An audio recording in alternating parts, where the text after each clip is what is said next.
Saludos, buenas noches a todos, bienvenidos al telediario de Al24 News desde Argelia. Tras utilizar el hambre, las masacres y la destrucción, la ocupación sionista corta la electricidad sobre la Franja de Gaza, una medida considerada como crimen de guerra por varias partes. Nuevos testimonios sobre el uso de armas químicas por la Francia colonial en Argelia, en medio de una negación por la parte francesa de sus crímenes en Argelia. El enviado onusiano para el Sáhara Occidental, Staffan de Mistura, inicia consultas con las partes del conflicto antes de una sesión del Consejo de Seguridad prevista para abril. Saludos, buenas noches. Comenzamos con la actualidad en Palestina. Numerosos civiles cayeron en mártires y otros resultaron heridos este lunes en un bombardeo de la ocupación sionista contra distintas zonas del enclave palestino de Gaza, a saber, el campo de refugiados de Al-Buraij, el centro de la Franja de Gaza y en la zona de Wadi Abu Qatrun. En su informe estadístico diario, el Ministerio confirma que el balance de la agresión sionista asciende ahora a 48.467 mártires y 111.913 heridos desde el 7 de octubre de 2023, mientras que decenas de víctimas siguen bajo los escombros. La ocupación sionista dejó de suministrar electricidad a la Franja de Gaza una semana después de la decisión de impedir la entrada de la ayuda humanitaria, combustible, medicamentos y suministros médicos.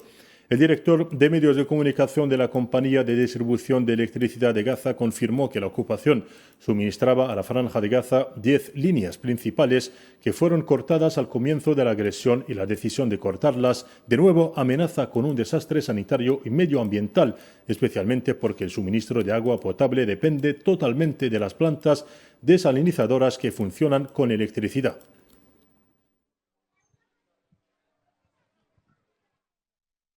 Y al respecto, el grupo de resistencia palestina Hamas calificó la orden de Israel de cortar el suministro eléctrico a Gaza de un chantaje inaceptable que busca presionar al pueblo palestino.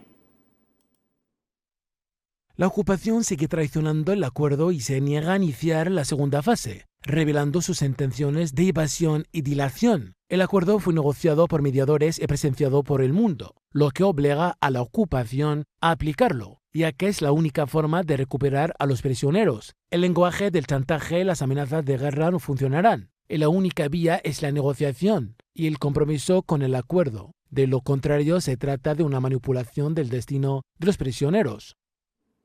Entre tanto, la crisis humanitaria se agudiza en Gaza. Este lunes se cumplen 9 días desde que la Franja de Gaza no recibe ninguna ayuda humanitaria. El hambre y la sed comienzan a sentirse seriamente en la región en pleno del mes sagrado de Ramadán. Miles de familias palestinas luchan por satisfacer sus necesidades básicas. Comentario a continuación de Belkacem Faid Aishawi.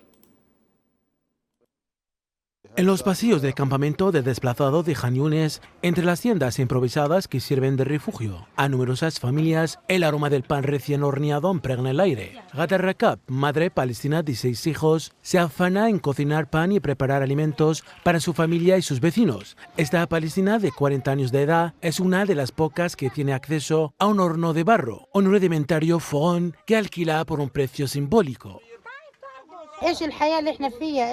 ¿Qué clase de vida tenemos? Sin electricidad, sin agua, sin vida. No tenemos una vida decente. Nuestros hijos se han ido, nuestra juventud se ha ido, nuestras hermanas se han ido también y mi hermano se ha ido. No hay vida, no hay baños, ni comida ni agua.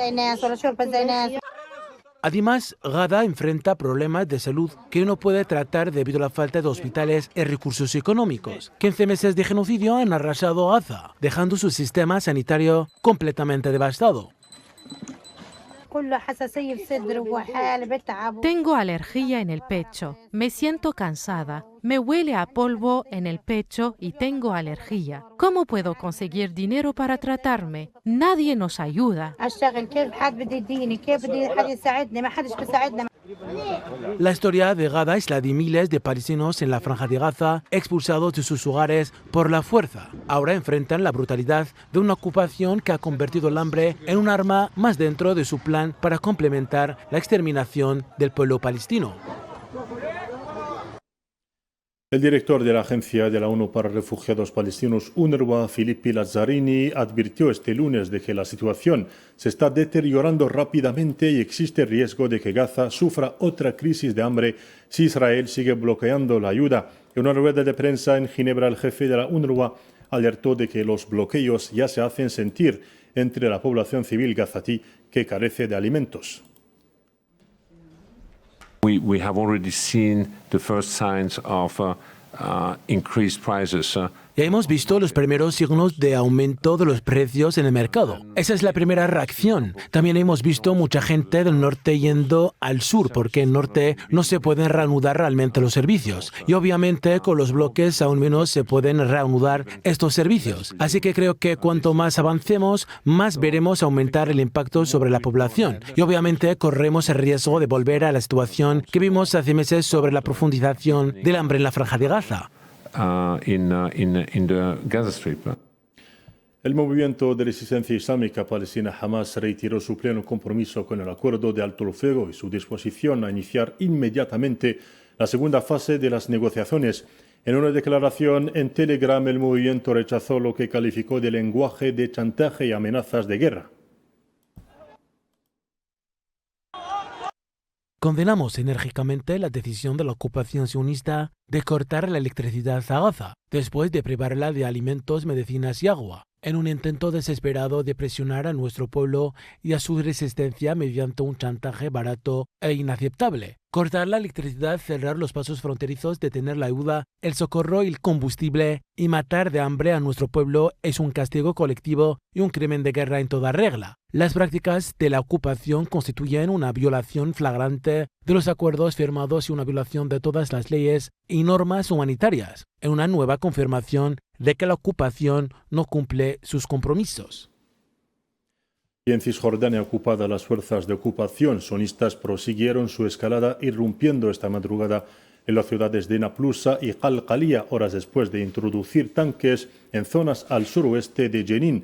La agencia palestina de noticias informó de que las fuerzas de ocupación detuvieron a numerosos palestinos, lo que eleva a 762 el número de los detenidos solo en el mes de febrero, según dieron a conocer organizaciones de presos palestinos.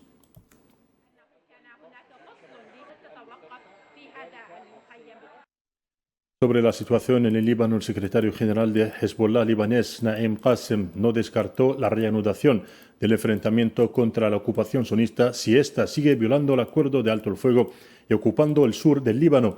En una entrevista concedida a la televisión de Al-Manar de Hezbollah, Qassem añadió que el Líbano se adhirió al acuerdo de alto el fuego, mientras que la entidad sigue violándolo y continúa con su agresión, lo que obliga a la parte a enfrentarse a ella porque la liberación de la tierra no llega, citemos, a través de la diplomacia.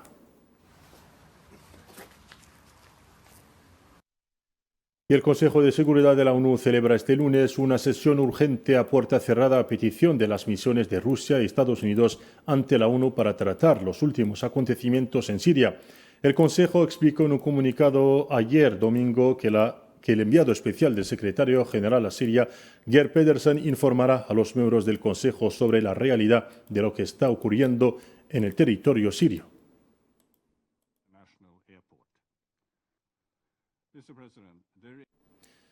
Y un escalofriante documental ha reabierto uno de los capítulos más oscuros de la historia colonial de Francia en Argelia, titulado Argelia, Unidades de Armas Especiales.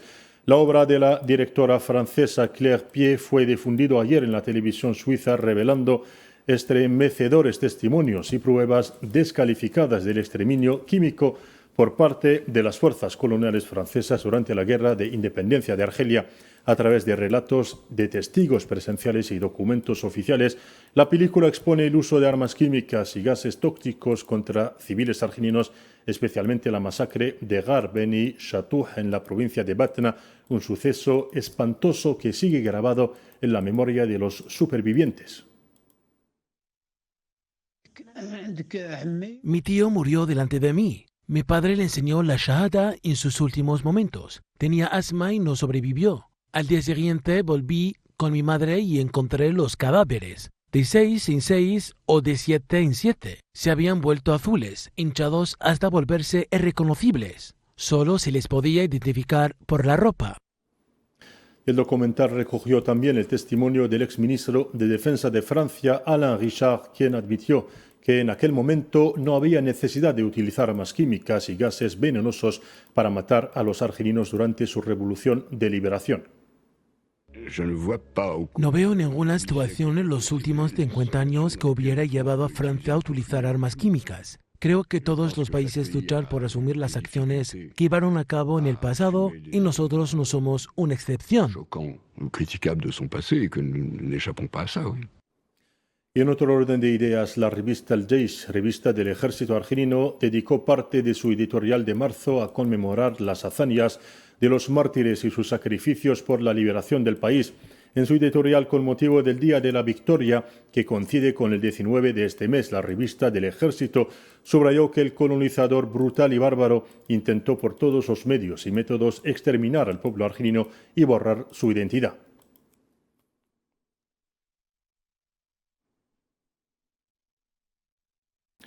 La revista El Jaish aprobó los logros y proyectos estratégicos que se están llevando a cabo en Argelia, especialmente en plantas desalinizadoras de agua de mar que ya han entrado en servicio.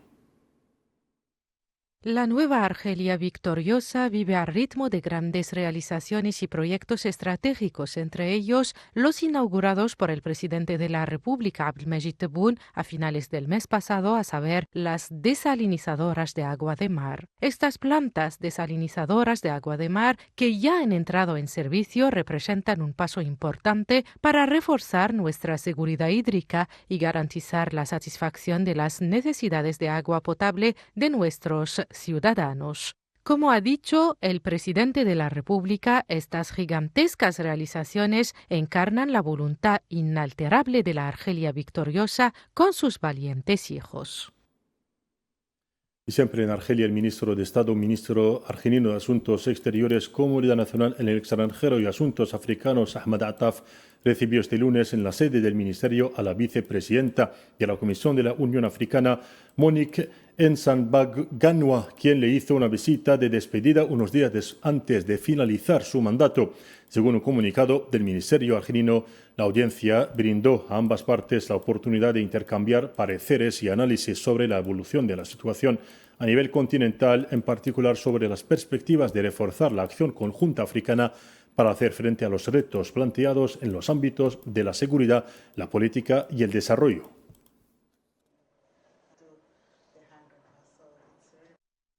Y en Argelia, siempre la autoridad electoral independiente de las elecciones prosigue el proceso de recuento de las actas de escrutinio de las elecciones para la renovación de la mitad de los miembros del Consejo de la Nación, elecciones que tuvieron lugar ayer a nivel de las asambleas populares de provincia de todo el país.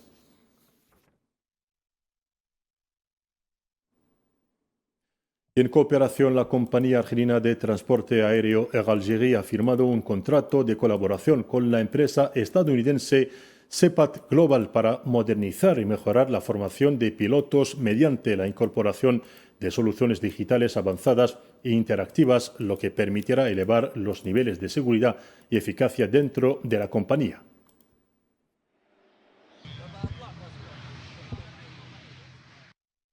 Pasamos a la actualidad saharaui. El Consejo de Seguridad de la ONU celebrará consultas a puerta cerrada sobre la misión de la ONU para el referéndum del Sáhara Occidental MINURSO a mediados de abril. El representante del Frente Polisario ante la ONU y coordinador con la MINURSO, Sidi Mohamed Ammar, dijo a la agencia de prensa argelina que los miembros del Consejo escucharán dos sesiones informativas, la primera sobre la realidad y las perspectivas del proceso de paz y la segunda sobre la evolución en el terreno en la zona de la misión.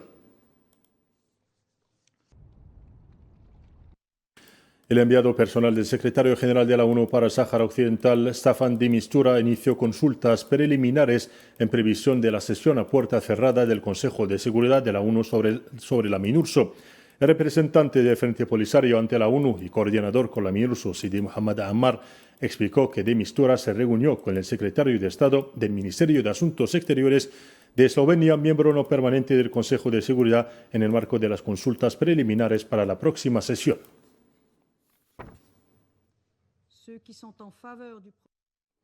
El diplomático saharaui consideró que la próxima sesión es una oportunidad para que la administración del presidente americano Donald Trump exprese su posición sobre la cuestión del Sáhara Occidental, subrayando que el plan de arreglo ONU-Unión Africana de 1991, aceptado por las partes del conflicto, es la única solución práctica, realista y consensuada para garantizar una paz justa y duradera para el pueblo saharaui.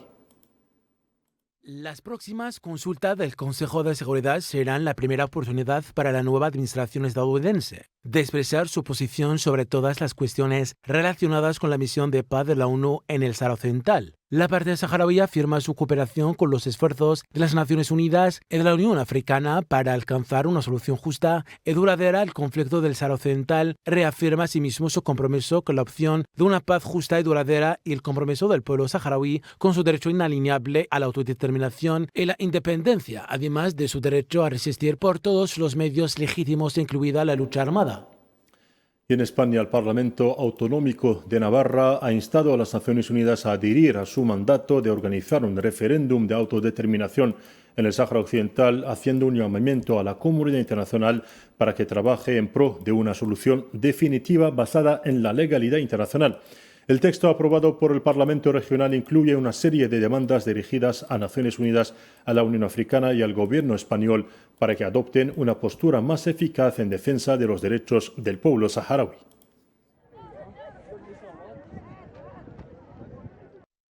Y en Sudán y la región de Port Sudán, en el corazón del Mar Rojo, las organizaciones caritativas trabajan a pesar de la inestabilidad para llevar un poco de consuelo, distribuyendo comidas del iftar a una población devastada por el conflicto en curso en el país. Comentario de Kahina Mansari. En una ciudad asolada por el conflicto y una crisis económica que afecta a todas las familias, Port Sudán es testigo de la resistencia de sus habitantes. En pleno mes de Ramadán, el mes del ayuno, las organizaciones benéficas se enfrentan a una amarga realidad y se comprometen a llevar un poco de consuelo a una población hastiada de un conflicto que no parece tener fin. En este escenario devastado, estas pesadas ollas llenas de comida son testigos silenciosos del esfuerzo colectivo. Simbolizan la esperanza de una comunidad unida, incluso cuando el mundo a su alrededor parece desmoronarse.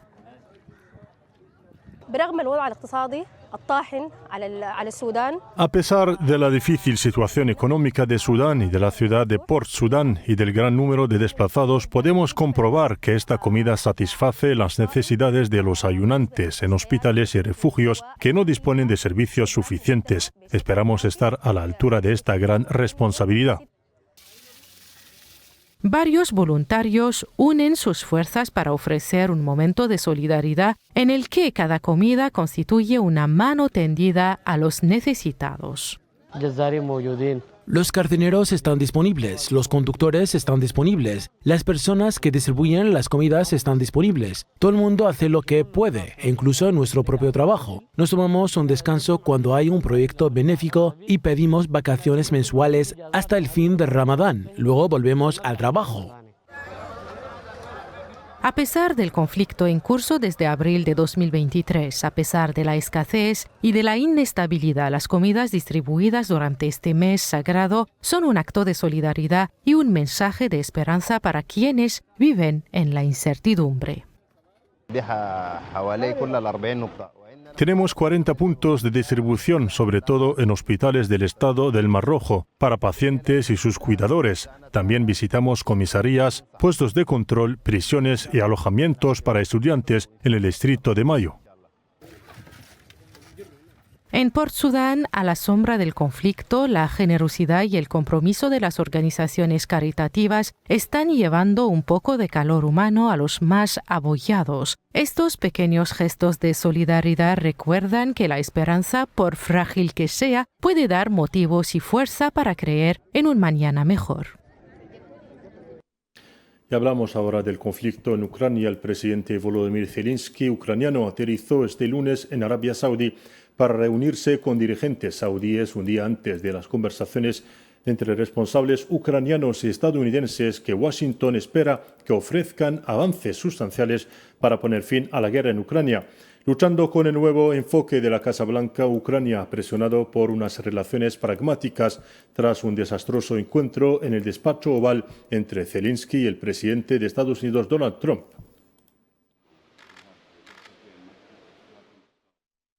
A su vez, el presidente de los Estados Unidos, Donald Trump, subrayó que su país hará todo lo posible para que Ucrania se tome en serio las consultas y recalcó que Kiev no tiene influencia, a diferencia de Moscú. En una entrevista con la prensa, Donald Trump hizo hincapié en que hay que llegar a un acuerdo y poner fin a los combates, subrayando que detendrá la guerra en Ucrania. Y con respecto a la cooperación militar con Kiev, Trump reveló que pronto se levantará la suspensión del intercambio de inteligencia con Ucrania.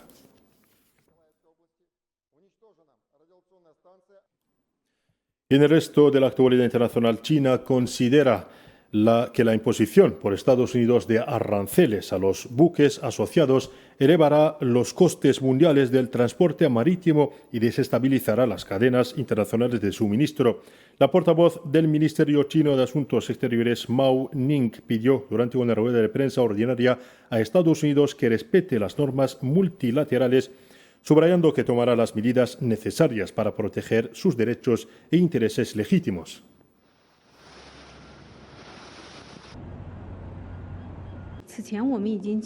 Anteriormente hemos manifestado nuestra posición sobre la cuestión relevante de las tasas portuarias. En cuanto a la imposición de aranceles a los equipos de manipulación de cargas, tales medidas perjudicarán y elevarán los costes del transporte marítimo mundial, perturbará la estabilidad de la cadena mundial de producción y suministro. También aumentará la presión inflacionista interna en Estados Unidos, perjudicando los intereses de los consumidores y las empresas estadounidenses. Y esto, en última instancia, no podrá revitalizar la industria naval estadounidense. Instamos, pues, a Estados Unidos a que respete los hechos y las normas multilaterales y ponga fin inmediatamente a sus prácticas erróneas. China tomará las medidas necesarias para salvaguardar sus derechos e intereses legítimos. Y en Venezuela, la vicepresidenta y ministra de Hidrocarburos del país, Delcy Rodríguez, afirmó este lunes que la compañía estadounidense ExxonMobil estaba orquestando una campaña vengativa contra el gobierno venezolano para socavar las reclamaciones del país andino sobre la región del Esequibo, que está en disputa con Guyana. Venezuela tiene derecho a ese territorio. Su único titular por la historia es Venezuela. Y en ese mar que está pendiente por delimitarse, Venezuela tiene libre navegabilidad, para que lo tengan claro. Tenemos derecho. La ExxonMobil podrá pagar lo que quiera, podrá conspirar lo que quiera, pero no podrá borrar la historia de Venezuela. Es la venganza de la ExxonMobil, la venganza. Y con esto terminamos nuestro informativo de esta noche. Gracias por su atención. Adiós.